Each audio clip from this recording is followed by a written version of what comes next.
Hey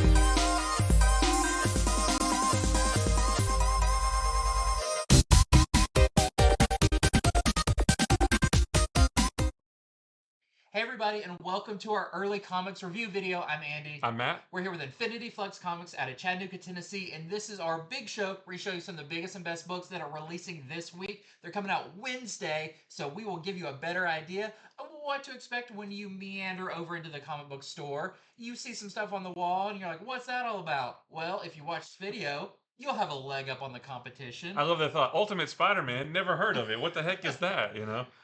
Also, if you shop with us over online at infinityflux.net, you can also go ahead, go on there and purchase these books. And then when they're released, they will be shipped straight to you or they'll be put in your box at the store. But either way, this gives you a for sure way of getting the books that you want because I think some of these are going to sell out. Oh yeah. Especially some of our first ones we're talking about because there was a lot of surprises in the books this week.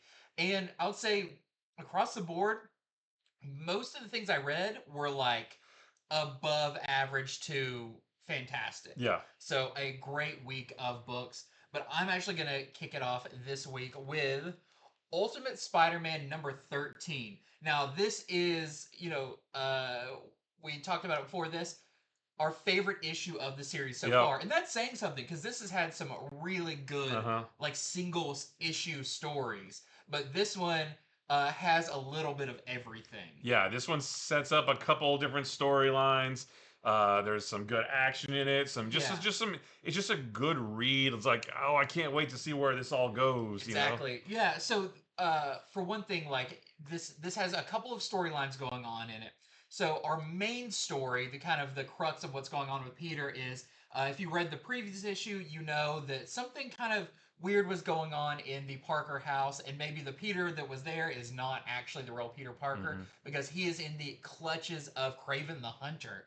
That is where we pick it up in here, as this was described leading into it by Jonathan Hickman, the writer, and Marco Checchetto, the artist, as being their kind of love letter to Yeah. Kraven's Last Hunt, which is my personal favorite Spider-Man story. Yeah.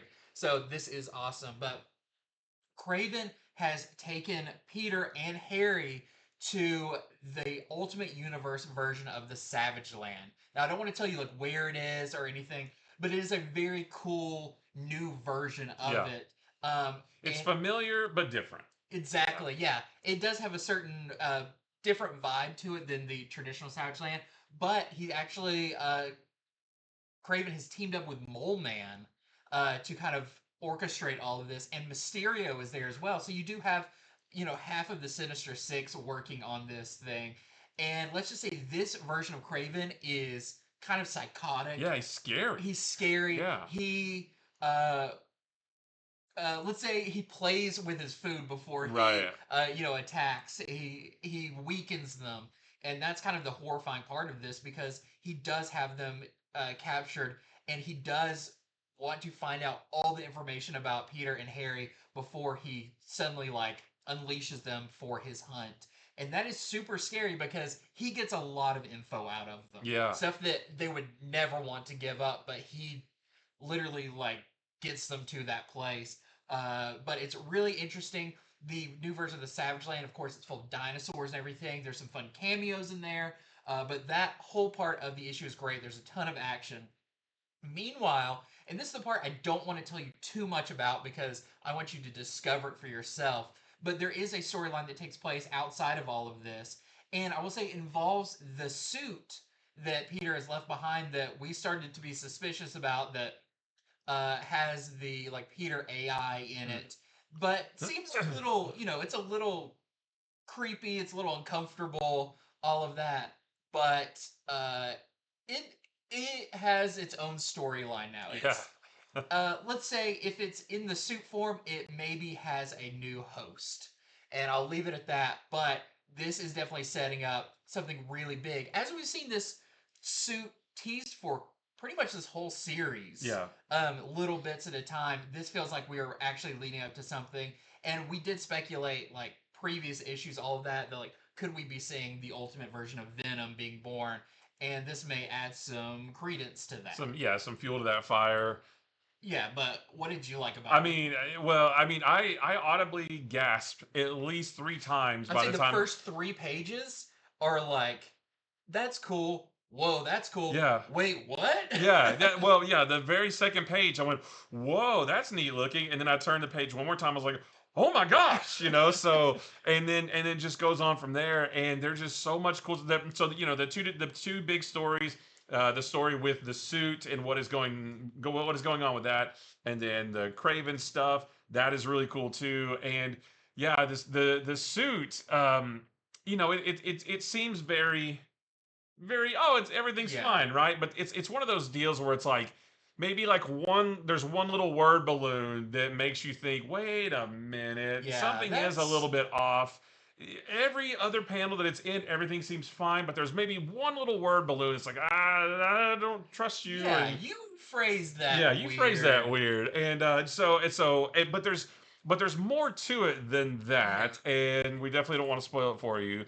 And then yeah, the Savage Land stuff, and Peter and Harry on the run without their suits, or Harry is pretty normal without his suit.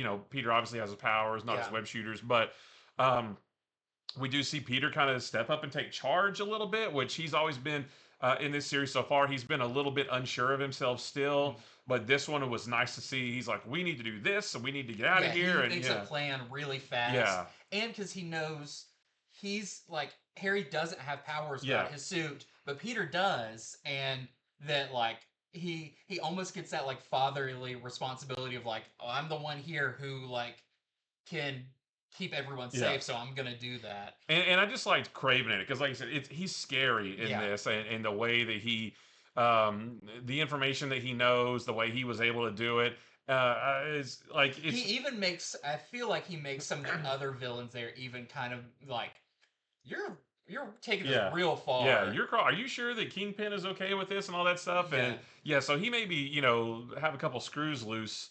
And there's actually another character that shows up near the end Yeah. that we haven't seen much of. So that is really cool to see. And where is that gonna go?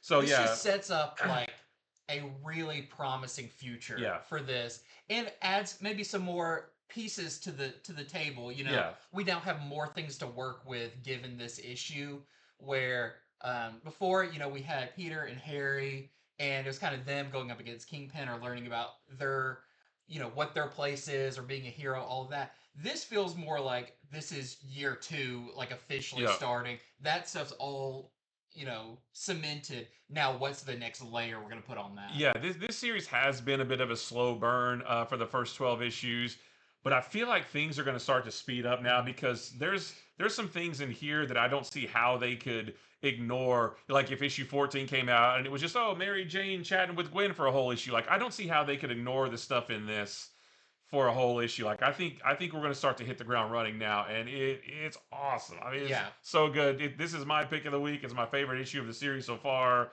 Like holy cow, it's yeah. great. So, if for some crazy chance you were thinking about dropping Ultimate Don't Spider-Man, don't drop it until you read this. yeah, Yeah. this may change your mind. Hmm. Yeah, we've enjoyed Ultimate Spider-Man the whole time. And there's been like some of the best issues have been ones with no action, and it's been very interesting. But this feels like the recipe was just right Yeah. of a little bit of everything, and it is fantastic. So there is your A cover, very cool. We've also got this Gidry Squidry. Yeah, I think it's Squidry. Widgery Yeah. variant. Very classic. Yeah. We don't see that in that No, edition. nothing is that like kind of bright and Yeah. hopeful for Peter.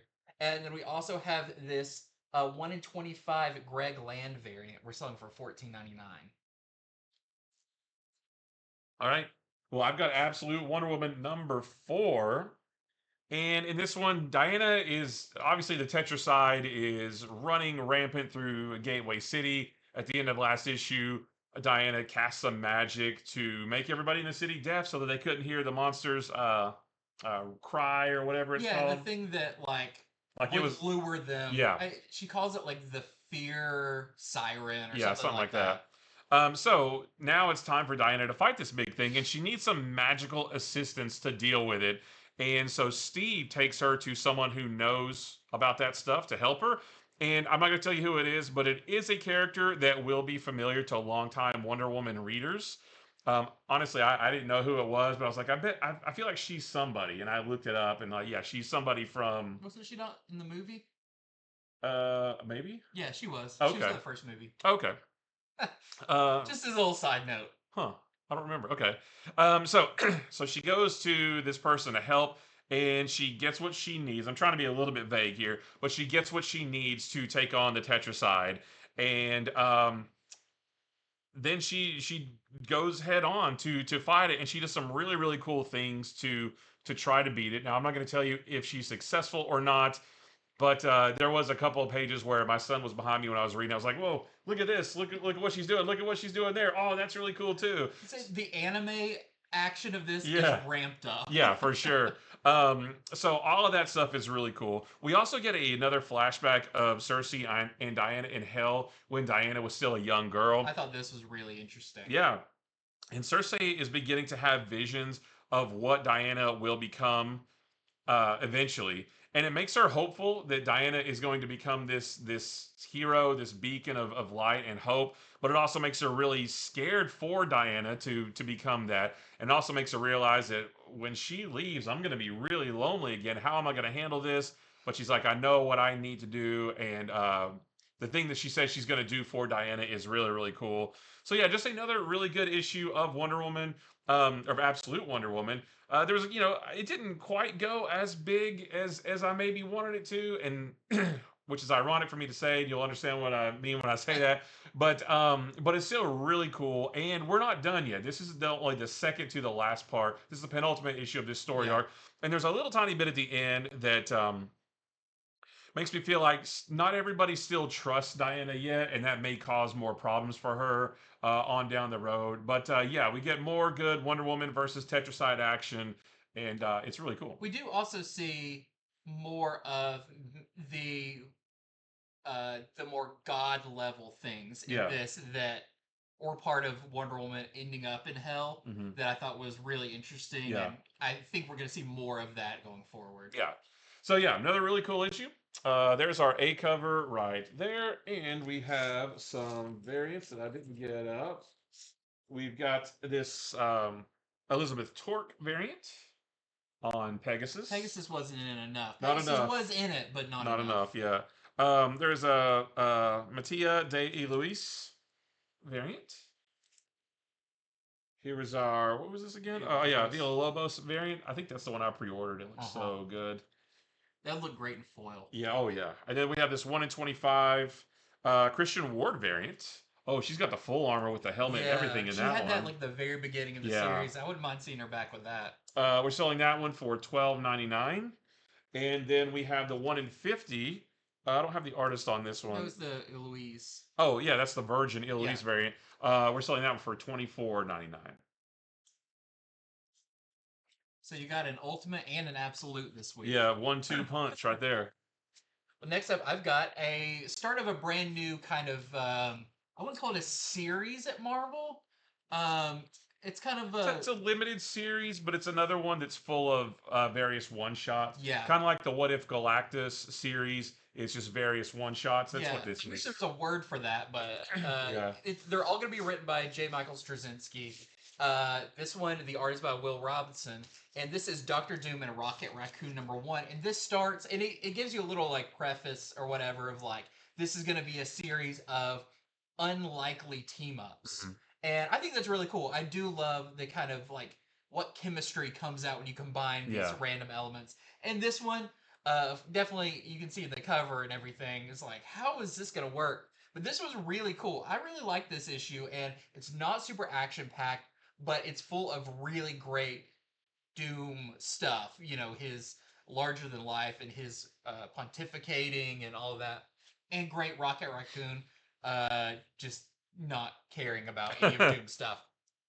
But the story in this is really cool. So in Latveria, Doom has been working on this machine, and we don't know at first what it is, but multiple Doom bots work on it, and then they just explode. Like, they're not capable of doing this. And there's a knock at the door of his castle in Latveria. And who's there but Rocket Raccoon? At first, you're like, oh, what's he do? But you find out he was invited Mm. by Doom to be there. He talks about like I had to park my spaceship all the way down here. You don't have good parking and all this stuff. So I'm So guessing this is not in continuity then. I feel like this isn't Really? Was continuity. he like was Doom the Sorcerer No, Supreme? but I Like? feel like maybe it's not current continuity, but nothing in this says that this didn't happen Okay. at some Okay. point. Even there's definitely some major like, well, that happened. You see some stuff in Okay. here that is from other series. But he needs Rocket Raccoon, and first it's like, why would Rocket help Doom? Money. Yeah. Doom has a lot of money, and Rocket likes money, so that's all you have to know.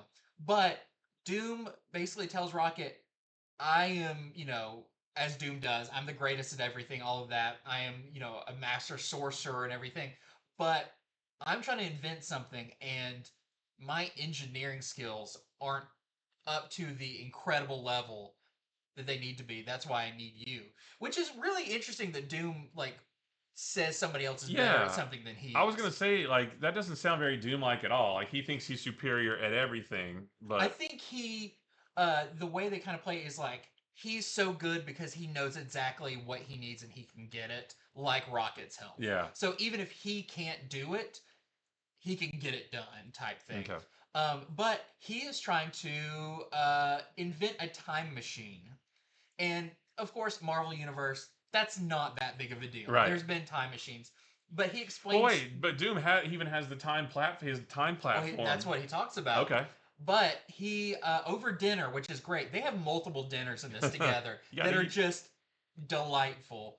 But he explains that throughout Doom's life, he's been hit with so much tragedy.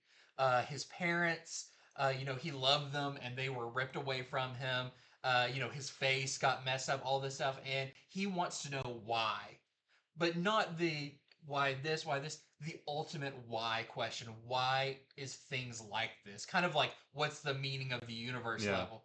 And he says, I want to basically work on my time platform, but I want to make it go back before time began to the moment where the term why was even created. Mm. When why became into existence, because I want to know that. I want to know what was that first moment that led to me now being in the place I am. And they work on building it together. But it's so much fun because I think they say it takes like 13 days, and you see all of those days. So, it starts out and they're kind of hesitant, but then you see like different fun moments of Rocket doing something or Doom doing something, using one of their special abilities. And then at night, they eat dinner together and they have chats, and then they play games. They play chess or they play all these stuff. And it turns out like Doom is not annoyed with Rocket. They actually get along fairly well. There's a great scene where they're sitting in front of the fire and Doom reaches over and pets Rocket's head. And Rocket's like, do not do that. And he says something like, uh, Tony Stark told me you liked that or whatever. Oh And my he's like, I gosh. do not like that or whatever. He's like, I figured. But it's like really fun. Like they would make a great like pairing for another series. But I won't tell you exactly how it goes, but they do invent this thing, an attempt to go back to before time began. What does that entail? What is there waiting for them? All of that is shown here. And I thought it was really cool. Like I said, it's not a whole lot of action. There's not, there's some flashbacks to classic Doom scenes with the Yeah. Fantastic Four and all that. But it's mostly like these two characters kind of like talking about these big ideas, but from their own fun perspectives Yeah. and everything. And then just cool, very like Fantastic Four science adventure. Yeah. So overall, I really like this issue. I, found myself very like drawn into it. It's pretty dialogue heavy, but in a good way. And this Doom is just as like over the top and grandiose as you like him. Yeah. So it's a one and done because that story that's not going to continue on into Right. the other ones. No, Like it has a definitive end. Okay. There's a final like, parting of ways, Yeah. that kind of stuff. I forgot some of the other ones we're getting. One of them is Captain America and Volstagg. That's the next issue. Okay. Yeah. One is Spider-Man and Doctor Octopus, which is not so weird for them to be together, but for them to team up, I guess, is a little bit weird. But I don't remember. I think there's maybe two or like three a others. weird like Galactus and somebody. It's like Galactus and like a random like Ant-Man or Howard something. the Duck? Isn't he one of them? I'm not sure. But these are all going to be by Straczynski, and they're all going to be kind of these fun, weird team ups. And yeah, Really fun issue. We've got our A cover here, which I believe is Gary Frank, Yeah. which is just awesome. Will Robinson's art in this is really good too. It gave me kind of an Arthur Adams feel, When I flipped through it, that's what I thought too. which Yeah. fits perfect with Rocket, Hmm. and the Rocket in this reminds me of like old Rocket, like Mignola era Yeah. Okay. Rocket, which is really cool. And this is the only cover I have for it right now. So we may have some more. We just didn't grab them. Check on the website. Yeah. I But think we yeah. may have had like one copy of two other variants, and that was it. So yeah, check the website to see what else is there. Next, I've got Justice League Unlimited #3, and this is another great issue of this series. In this one, the Justice League responds to this enormous fire in the Amazon rainforest, which actually, when I read it, I was like, ugh, that's pretty timely. I know this was written before all the fires out in California, but it's weird that it's coming out at the same time. So yeah, an enormous fire in the Amazon rainforest that kind of has started, and it's not just like a line. It's like it shows a map, and the whole thing It's is the on fire. majority of it. Yeah, and they said it started at the perimeter and is working its way in towards the middle, and it's the whole thing all at once. It's really weird. And now that's terrible, but it doesn't seem like it would be a big deal for the Justice League to fix it, right? Superman can just freeze breath it, right, or whatever. Well, it turns out that it is magical fire that is set by the Inferno terrorist organization that the Justice League had to deal with in the first issue, and it's caused from these big magical pillars that they embedded into the ground. It's not like they just like flicked a match. There They're are kind of these like totems. yeah. There's these giant pillars, these giant totems in the forest, and they're magical. They're all lit up with fire, and so Superman, he tries to pull one out, and it's magic, so it hurts him. He tries to freeze breath, and it doesn't work. So that's when they're like, "Oh, this is magic. We need to get some magical members of the Justice League in here." And they call in Zatanna, Doctor Occult, and Zant Zhu from the Spirit World book. I thought that was cool, and Doctor Occult getting a lot of play in this Yeah, book, for which I think is sure. awesome. And it's cool because Mark Waid, on one of the calls that we were on with him, mentioned that this book isn't going to be all characters that from the '60s that I liked when I was a kid. There's going to be some new characters, some newer characters as well. And he mentioned the character from Spirit World, so that character's in it. And they do this thing where, because it's magic based and they're magic based, they're able to kind of use the magic from those pillars to kind of summon Inferno to them. And it's not like they don't just show up, but like they kind of like open up a hole in the sky. It's like if there was a web chat or whatever, Yeah. and you like reverse engineered it to see back into Right, what they're yeah. going on with them. Yeah, basically like the magical FaceTime, Yeah. And so like this portal kind of opens in the sky, and they see some of the members of Inferno, but they're all these like cloaked, hooded Yeah. beings. They And seem where I thought originally it was going to be kind of like just guys or Yeah. whatever. It's like they kind of look like a specter level, Yeah. creepy. Well, and these being and they're talking to them, right? And these cloaked figures say that they have so much planned for your world. And it kind of made me think like, who are they? Like, are they alien in some way? Are they human? Like, I don't know. We don't know who they are yet. But it is more going on with Inferno. So while all of that's going on, and it goes back and forth between that, we see a little bit of Ray Palmer, Ryan Choi, the two Atoms, trying to help Plastic Man and Phantom Girl switch their powers back because their powers got crisscrossed. And that's a really cool little sequence. And it's kind of, there's one part of it that's pretty gruesome. Yeah. Like some body horror stuff that looks real weird. So that's a little bit, it's a little bit of what we're seeing in the Atom Project book, but we get a little bit of that here too. And it's just another really cool issue. Like this whole Inferno thing is really neat, especially after this one, because now, like you said, I thought it was just maybe like, oh, I wonder if it's really just like the Legion of Doom or something Yeah. with a new name. But it's like, I don't know who these guys are now, because now they sound like they're not even from Earth. Yeah. I might be wrong. I don't know. We didn't see any faces. We just saw these big green hooded cloaked figures.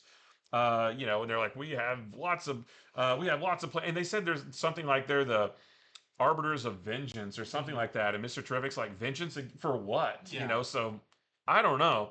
But obviously, Dan Moore on artwork, it looks gorgeous. We get to see a whole bunch. We get to see like the Metal Man in here a I was little about bit. to say that this has once again, like when they call in a team, it's not just Superman, Batman, Wonder Woman. There's some really cool. Like I was happy to see Stripe from Yep. Stars and Stripe. Yeah. The big robot Yeah. comes in Yeah. here. Stargirl and Strike came in Yeah, I together, thought and that was like really cool that they were involved, and yeah, some newer characters, some older characters. It's a nice like mixture. yeah, and there's a bit at the end where they maybe go to get help from another character, and maybe it doesn't turn out so well. Hmm. So that I'll leave that to you to see. But I know you like this one, the one panel Yeah. that was really cool. So yeah, another really cool issue of Justice League Unlimited #3. There's our A cover right there. We have this a Simone DeMeo cover. Captain Atom is not in this, but still a neat cover. We have this Riccardo Federici variant. Is yeah, and then we have this. Is this a Nathan Zerdy. Zerdy with Wonder Woman and Star Sapphire? And the question is in it a little bit Yeah. too. There's a little bit more with Airwave in it too. Not so much. There's not a whole lot, but there's a little bit there too. So it's cool to see the question in this book too. And then we have this 1 in 25. This is the Tyler Kirkham variant that we're selling for $12.99. Most of these characters aren't in it, but That is funny. It's like, oh yeah, I don't think we've seen like a yeah. Green Lantern in this. And then there we have this Derek Kirk Kim 1 in 50 variant that we're selling for $34.99. So scary looking Guy Gardner on that. Oh yeah, he kind of looks like Alfred Newman from Mad Magazine. Well, next up, I've got another one of my favorite books just currently coming out, Hyde Street, issue number 3. And let's go back to Christmas. I Yeah, don't know if the timing of the release of this got a little thrown yeah, off, it's a and little this weird. was supposed to be closer to Christmas, but it was still, fun to revisit that. So this one follows, it starts out with this burglar who is breaking into houses on Christmas and stealing presents from under the tree. There's a great scene where he comes down a chimney and a kid thinks that, oh, it's Santa. Turns out, no, it's this horrible person. And you even find out that he got the Santa suit from a house he broke into, and the man there dressed as Santa died, Oh, had a heart attack, died, and he put on the suit. So this series has all these terrible people who find their way onto Hyde Street. So that's our setup for the kind of, I don't want to say victim of the issue, but the character. But we have our other characters are uh, I wish we had a name for what these people are. yeah, I don't know what to I think call they them. call them like the residents of Hyde Yeah, Street. They're the a I little want bit to know. supernatural Yeah, beings. but they're not demons. They're not No, ghosts, but they're not just regular human people. I they don't were know. at one point at least. A few of them were people. Right. They At used to one, be people, but now they're like some kind of otherworldly yeah. something or others. Well, we have Pranky, who really wants to go after this Santa, but the scorekeeper, the big character we don't even know a whole lot about, who tallies up how many souls they've collected and everything, basically says, you can't do it. You have to help Mr. X-Ray do it because this Pranky has plenty of souls. He could, once you have, I think, 10,000, Yeah. you can get out and return back to the world and be a human again and all of that. He has plenty, but he really likes doing Yeah. this. But Mr. X-Ray does not. And it sounds like the scorekeeper wants to, bump up his numbers a little bit. So Pranky goes to Mr. X-Ray and is like, I got the perfect score for you. It's basically like a slam dunk Yeah. thing. One thing that's really cool, we see Mr. X-Ray's kind of home base, his hideout or whatever. And apparently, because he's kind of based off of those old comic ads at the end, the X-ray specs. We've seen they're not called sea monkeys in this. They're called like sea something, but Yeah. they're the equivalent of sea monkeys. But when he got turned into Mr. X-Ray, all of the things that were in there, all those novelty items, became severe versions of them. Oh. So you see those sea monkey things, but now since this is Ivan Rice doing it, it looks like the trench from Aquaman. Okay, And it's nice. real scary, but it's really cool to get that backstory.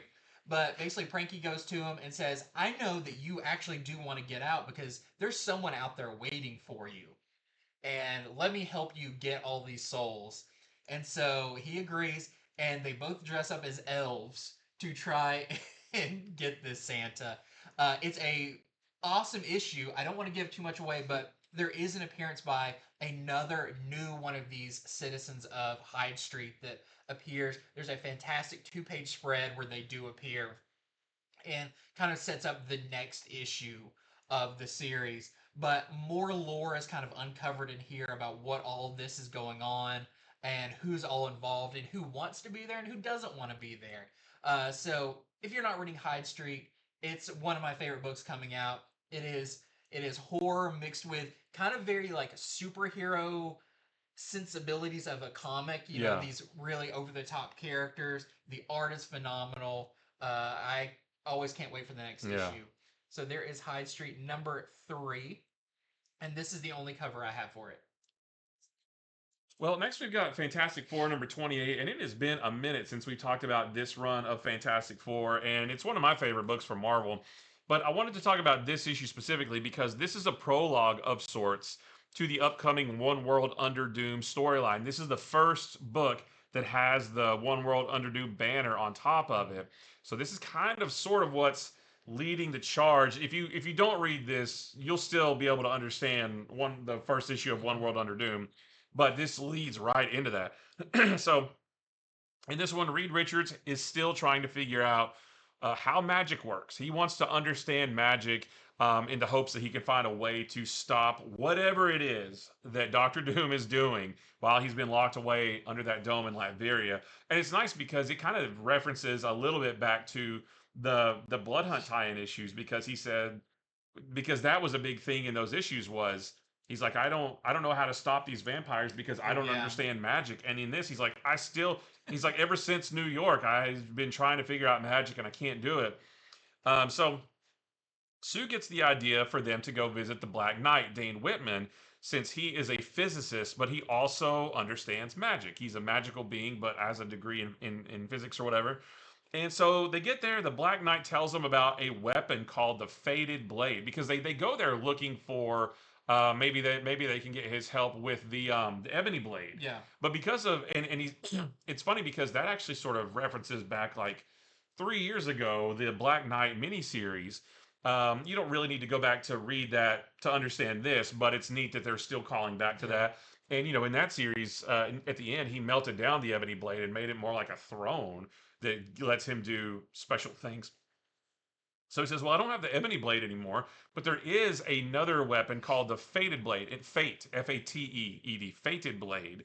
And he says it can cut through anything, and not only does it cut through stuff, it how does he explain it? Like it cuts through anything also in time. So if you make a wound, you can't heal it because it cuts through time itself. I'm not. It makes more sense in the book. I'm not doing a good job explaining that part. So they say, "Great, that sounds awesome," but they're like, "Oh, that should help us get through the dome that is covering Latveria." But nobody knows where it is. It was last seen in like the 1300s or whatever. So the Black Knight actually teleports them back to the era of World War One, back to 1915, because he says that that is when that was when the best chance that anyone had of finding it was back in 1915. And so Sue and Reed don't have their powers because they're inhabiting the bodies of two soldiers there. They're like, it's almost like a magical remote control, basically. And they have to do some research to try to find where this blade is. And I won't tell you if they find it or not, or how it all shakes out. But it does have a bit of a surprise ending. And it's not just like a last page thing. Like the last few pages of the book are pretty surprising how everything turns out. And it does lead directly into One World Under Doom #1 that's going to come out on February 12th. Again, if you don't read this, you'll still understand that just fine. Mm. But if you want to see the on ramp into that, then it happens right here, and it's pretty cool. So yeah, just want to let you know, if you've been excited about that, maybe you want to get all the tie-ins or whatever. This is where it all starts right here. So that's our A cover, and that's the only cover I've got.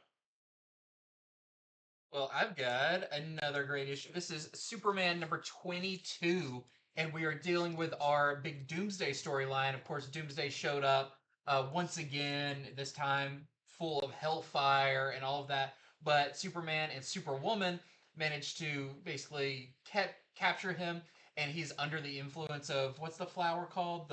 Oh, the is it the Black Orchid? The black orchid. So he's kind of in a perpetual state of sleep, Mm. and he's being watched over by Steelworks and Supergirl and all of that. But suddenly, at the end of the last issue, we saw a kind of armada fleet arrive at Metropolis, and these are they're called the Aftermath, and they are essentially survivors from doomed worlds that Doomsday has destroyed, throughout his history or whatever. And Superman and Superwoman go to them. It's interesting because they are kind of dressed as Doomsday originally was, with the green and the goggles and Yeah. all of that. But they, uh, Superman and Superwoman go to him and are like, "Hey, like, don't attack him." They're like, "We came in peace. It's all good. We just want you to give us Doomsday. We just want to basically like, we deserve this. We deserve our revenge. He's taken everything from us." Um, and Superman's like, I understand, but uh, I can't just let him go. Like, we have him. He's too dangerous. I know I can kind of contain him, but I don't know if anyone else can. And I just can't like have that on my mind that he's out there somewhere and I'm not monitoring him. And they say, well, here's the deal. You either give us Doomsday or we destroy everything you hold dear. And Superman's like, nah, it's not really a choice I want to get involved with. But the nature of their leader is revealed. You do find out under that garb who it is. And it is someone that we have seen before. It's not a first appearance. It is someone that is tied in with the history of Doomsday and all of that. I'll say a lot of this story harkens back to Superman Doomsday Hunter Prey, which I thought was Nice. pretty cool because everything always references, of course, the first battle with Superman and Doomsday, but this actually brings up a lot of moments from that storyline. That was bugging me. It's the Black Mercy, not the Black Orchid. Okay, It was Black that was Mercy. rattling in my head. I was like, I've got to find out. The Black Mercy. Yeah, sorry. So this pulls a lot from the Superman Doomsday Hunter Prey, which I wish was, I don't think is still in print. It might be collected in some things, but It's in the Death of Superman omnibus, I think. okay. Yeah, I think anytime they collect the entire saga of Death of Superman, I think they put that in Mhm. there, even though it happened later. But But this is really cool, and of course, now Superman tells they're coming for Doomsday. Superman calls out Supergirl. Hey, you got to guard Doomsday, and I won't tell you what happens from there, but it is all out action. And once again, this has a two-page spread that is a perfect lead up, the dialogue, everything, and then you turn the page and you're like, uh, "Yep, that's it." oh, Which I can't this wait to see series it. has had so many great ones Oh of my those. gosh, yeah. But yeah, the stakes are definitely upped for this series, and a very interesting final like 2 pages. If you've been reading the storyline, uh, once again, this time involving Superwoman, and she, you know, is a very important part of this. So Okay. a great issue of Superman. I feel like I say this every time. If you're not reading Superman, what are you doing? This is phenomenal. You can even go back to the beginning of this story arc, which was 19. Number 19. 19. You could start at 19 and you will not be disappointed by any of it. Yeah. This is so, so good. Yeah, this is I didn't get to read this one over the weekend, so I'm antsy that it's sitting right here and I haven't read it yet. Yeah, this is so good. I loved it. Plus, there's some really fun stuff with like Jimmy Olsen in here as well. Some little bits and all of that. But yeah, loved it. This is your A cover. We do have some variants for this. This is the cover I got because I love John Boy Myers art Yeah. and I love Doomsday, and that's just sick. And Doomsday with the ripped up cape. Yeah, That's just classic. classic. Is that one? We also have this. That's also really good Yeah, too, this is though. the Miko Suyin cover. I love the flames, everything. That's kind of Uh-huh. what Doomsday looks like now. And we also have a 1 in 25 David Lapham variant. We're selling for $12.99 with a bunch of Superman villains on it. Well, I've got Black Canary, Best of the Best number 3. This is round 3 of Black Canary versus Lady Shiva. Each issue is a new round in their big fight. And this round goes about as well for Black Canary as the first 2 rounds did. Um, So in regards to their actual fight in the ring, there's not too much to say. I mean, Black Canary is still getting her butt kicked. However, we do learn a little bit more about why Black Canary is doing this. We already knew, but it gives us more detail. It kind of expands the scene we saw in the beginning That's right. to like why the characters are there, all Yeah, of that. yeah, Which absolutely. Green Arrow's in this, which is great. Yeah, he's really good in this. We learn a little bit more why she's doing it, and we learn more about how it's all supposed to go down because we learned at the end of the first issue that uh, she's she's going to take a fall basically, Yeah. and she's doing it all for a reason. So we know a little bit more about how it's all supposed to be scripted and everything like that. Um, so that's the fight itself, but we also see a little bit of a flashback, not too much before the fight. We see her train with Batman a little bit, and that was a whole really cool sequence.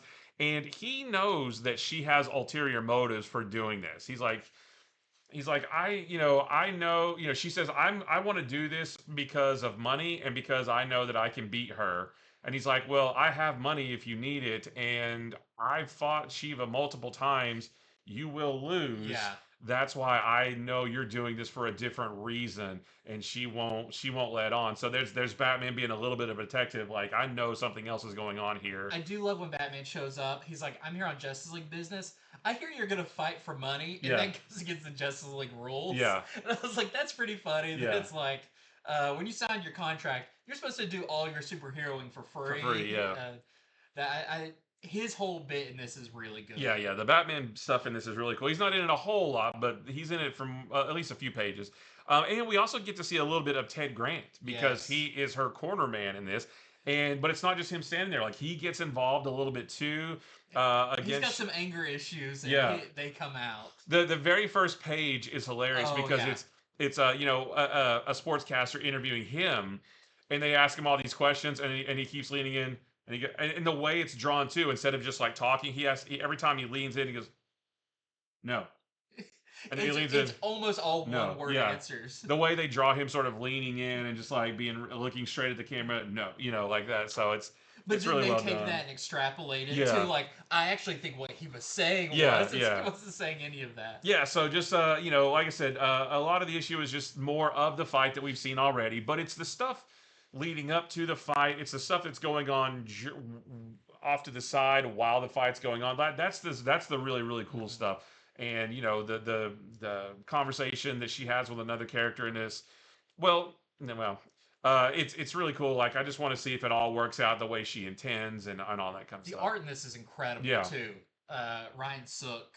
He draws a really good beaten up Black Canary. That sounds awful. I mean, what I mean is he makes her look like she's taking a beating for sure. Yeah, and he makes her look really strong Yeah. and like a fighter. Yeah. So yeah, another great issue, just as good as the other two. So there's our A cover right there, and I really like this Sowie variant also. There's one Sonic Scream in this that is like a Sonic Scream of frustration. Oh, yeah. it's really good. I have those daily Yeah, when I'm at work. yeah, you knock down trees also. Right. Okay, next up, I got a big one. This is Wolverine Revenge number 4. So I'll compare it with the Red Band one here in a second. But issue number 4, if you remember issue number 3, it felt like it kind of wrapped up the story. Something happened. Magneto fell to Earth, basically, created a giant EMP, knocked out all electricity, all lights, everything on Earth. Wolverine went on a mission to find the last place that possibly had electricity. He went up against Deadpool and Omega Red and Sabretooth. Colossus. Well, this actually, once all of that is kind of taken care of, this starts 20 years in the future.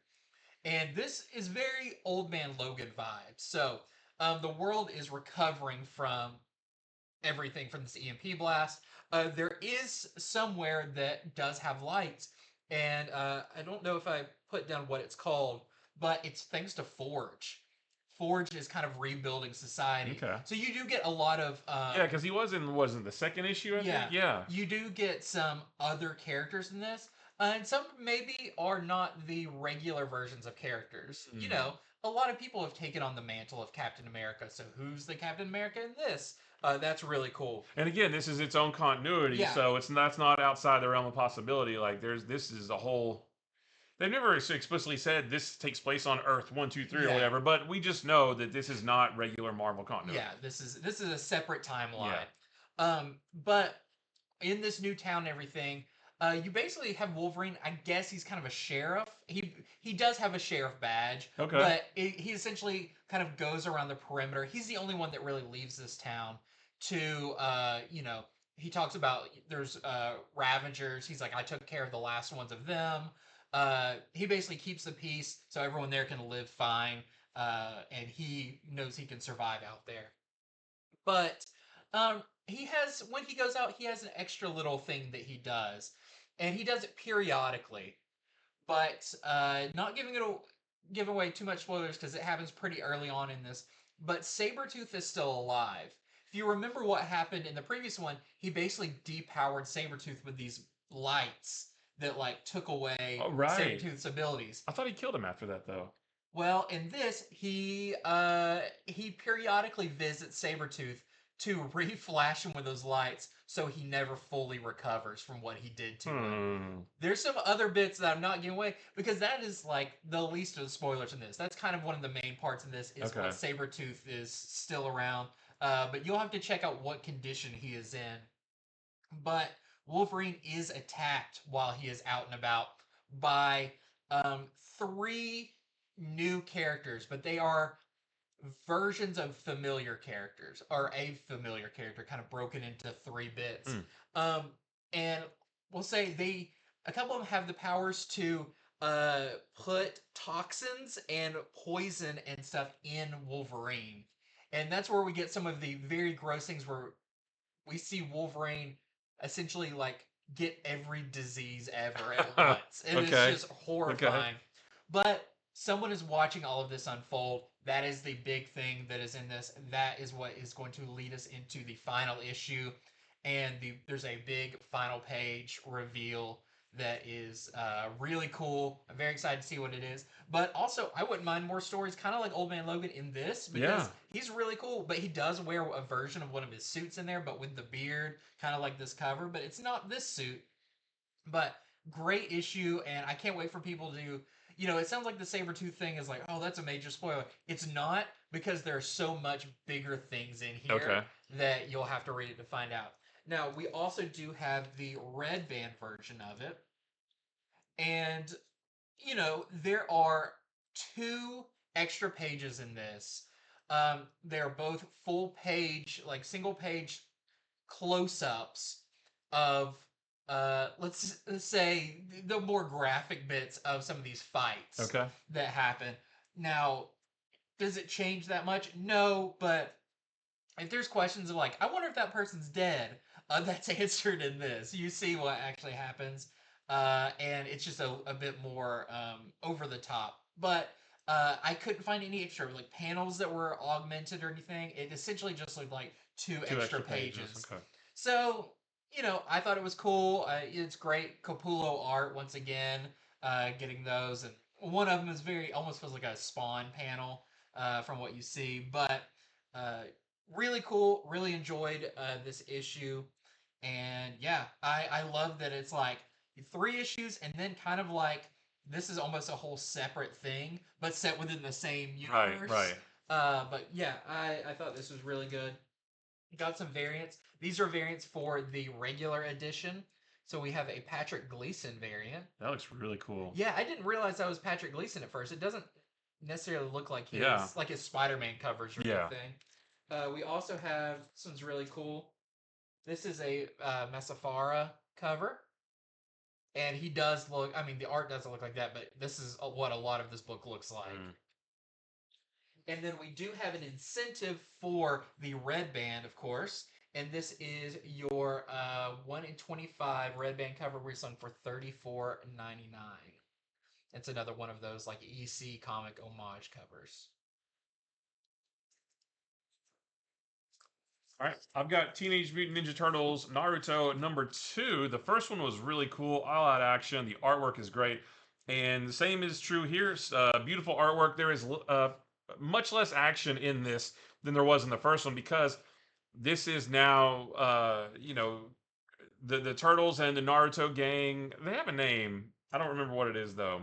Team Seven or something like that. I don't Yeah, know. they're Naruto and Yeah, friends. and his amazing friends. Yeah, but they fought in the first issue, and at the end of the issue, they were like, at the end of the first issue, they realized, oh, we're buddies, right? So now this is them getting to know each other, and the turtles take Naruto and his buddies back to their lair.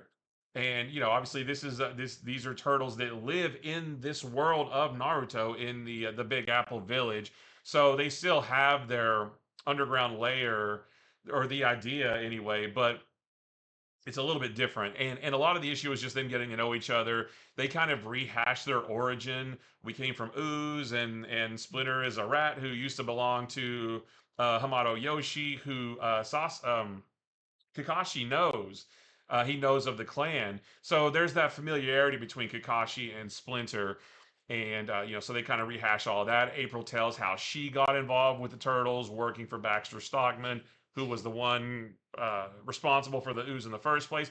So it's for people who know the origin of the turtles. This isn't a lot of new ground. It's just cool to see it being explained to Naruto and his buddies, and then asking questions about it. And we see like Leonardo and Sasuke meditating with each other, and shoot, I can't remember the girl's name, but Raphael, they're like sparring, and Naruto and Michelangelo riding skateboards and stuff. So it's just really cool to see them all interact with each other. So not a lot of action, but it's cool just to see all that stuff. And again, the artwork is really good. But at the end of the issue, it looks like something bad is about to go down that Splinter and April are going to have to deal with, at least temporarily, anyway. So yeah, I really like the first issue. I'm not as knowledgeable about Naruto. I know the few little things, but not a lot. But it doesn't matter. It's just really, really cool. And again, the artwork, I just can't stop talking about the artwork because it looks so good, and the colors and Yeah. everything. Like, it looks so good. So if you got the first issue, I think you will definitely like this as well. Or if you're a Ninja Turtles fan or a Naruto fan or both, you're definitely going to like this. So that's the only cover we have. Next up, I have TVA number 2. This is number 2 of, is it, 5 issue miniseries? Probably. That's usually Yeah. the Marvel thing, is the 5 issue. But this was really cool. I really like the first issue. I really like this. We found out in the first issue, this is essentially the bridge between the MCU Right. and the comic Yeah. universe, because the TVA in this is the same TVA that went through all the same stuff that happened in Loki and all of that, and they reference a lot of stuff from like Loki season 2 and Yeah. stuff in here.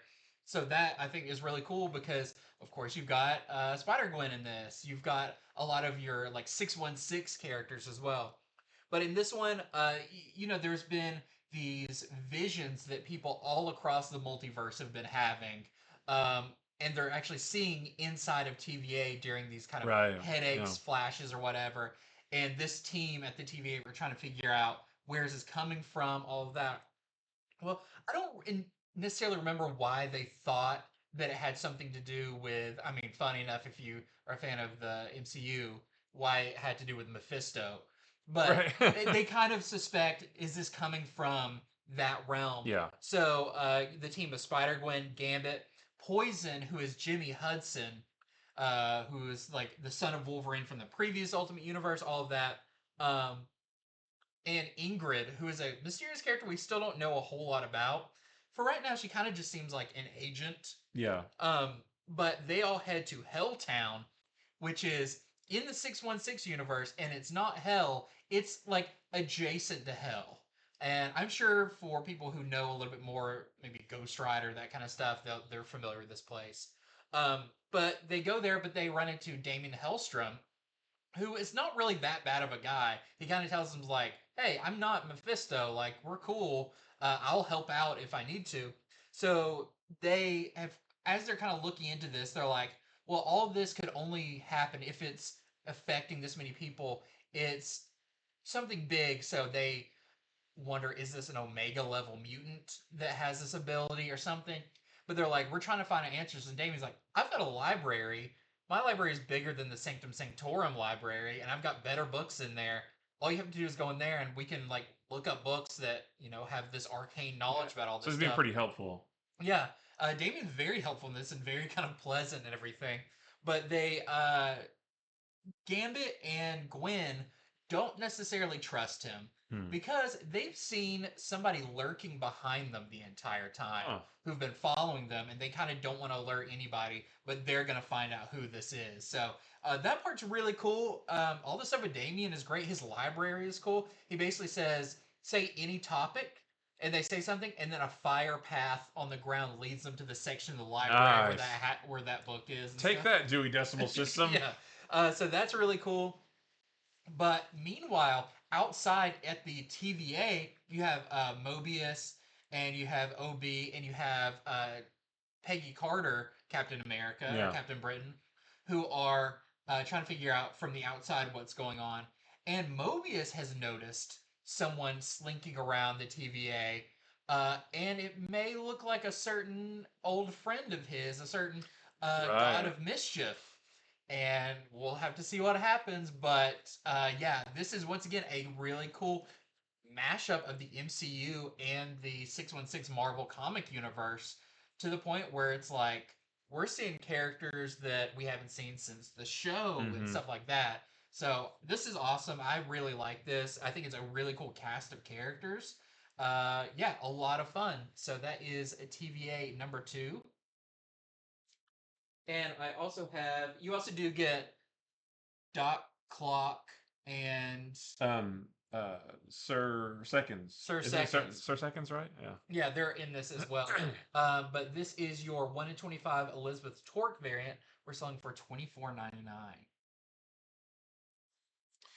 Well, the last one for me, I was out of town all weekend, so I did not get to read. Slacker. I didn't get to read as many as I wanted to this time. But Iron Man number 4, I read this right before we started recording, so I don't have any notes on it. But I can tell you that this is post the failed merger of Roxxon and Stark Industries. Like that all got resolved in issue number 3, and it failed, so they're not going to merge. But now Tony is still trying to cleanse his armors and his system of the magical virus, basically that was put in issue number 1. So he's still wearing the sort of medieval, low tech looking armor because all of his other armors are still compromised, and he doesn't know what to do about it. So he calls in the Scarlet Witch to help him out. And Riri Williams is also in this to try to help him from a technical so he has like a technical expertise, and he's got a magical expertise to try to purge his system of this magic.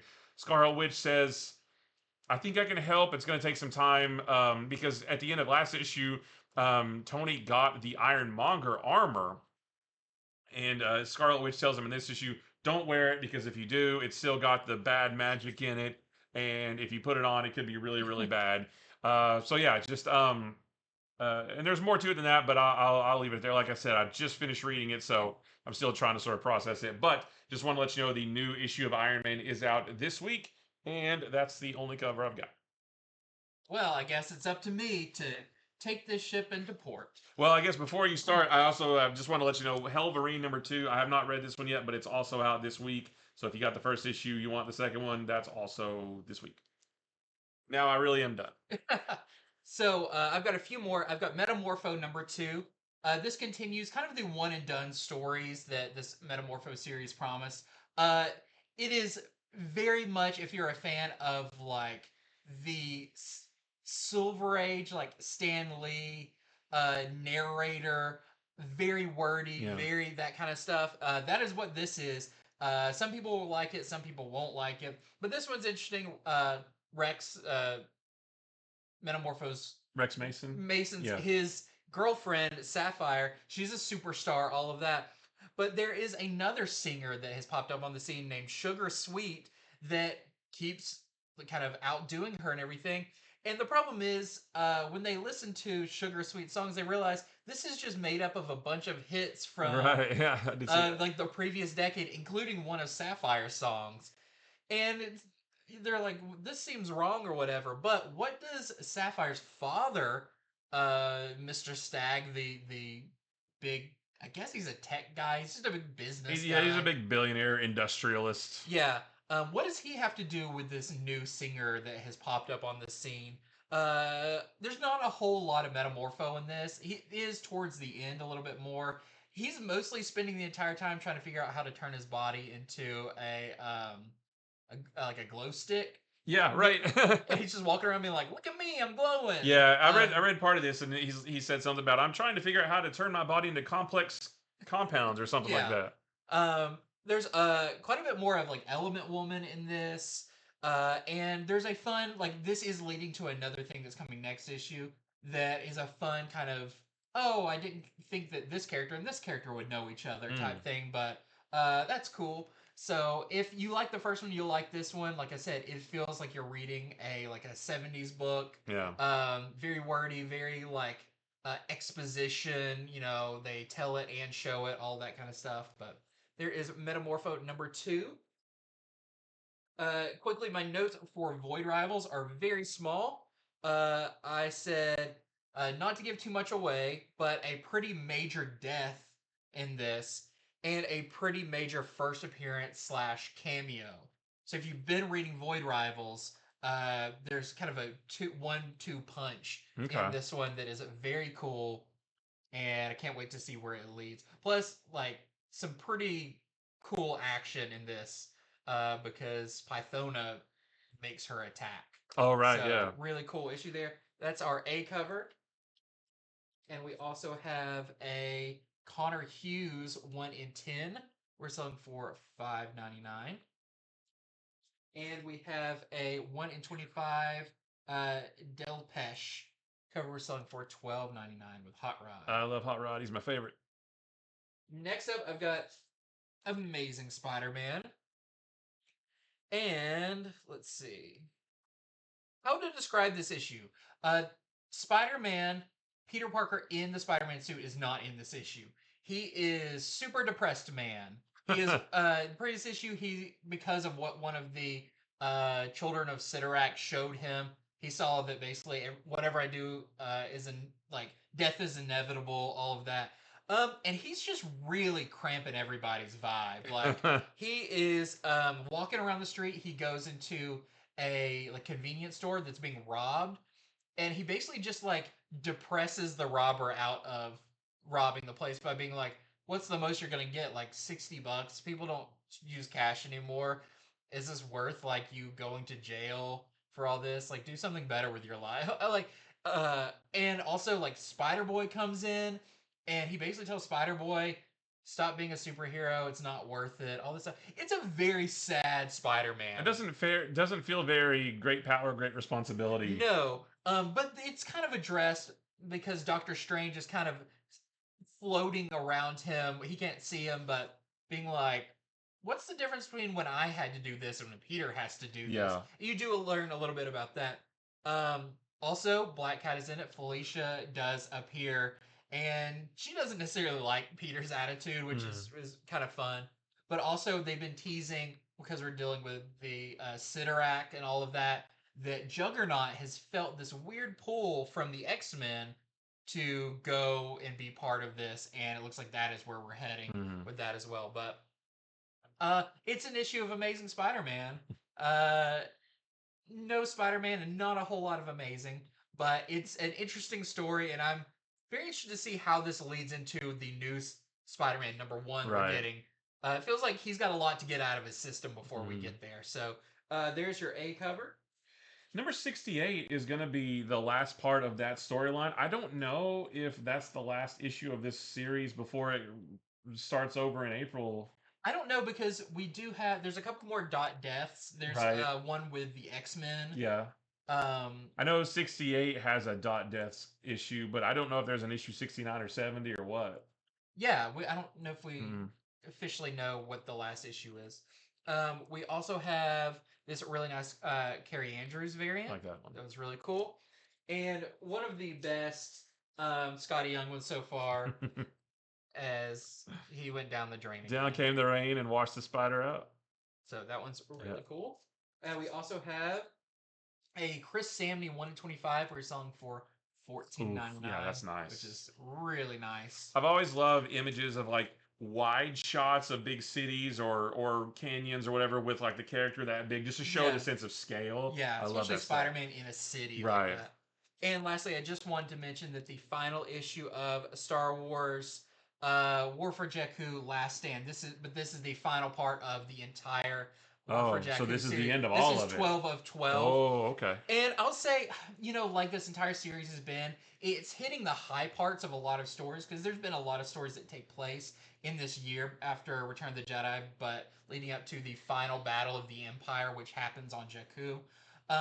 I will say, if you want to see more of that battle that happens, play the Star Wars Battlefront campaign Okay. from the Like the first Battlefront from the remake that was like Oh, okay. for like PS4 or whatever Okay. it was. Has like the on the ground stuff. You only see a little bit of that in here, but it kind of has to wrap up a lot of storylines on its way out. So uh, there's even some big key moments I thought we would see, but aren't in it. You just kind of see the aftermath of them. But characters that need to die because they're not in anything else, you'll see all of that happen. But there is a last page scene that has some characters that are very shrouded, like you only see like their mouths, and they're talking very vague, and it's like the end, and I'm like, I don't know because I don't know what that just was. Yeah. But it sounds like maybe something in here.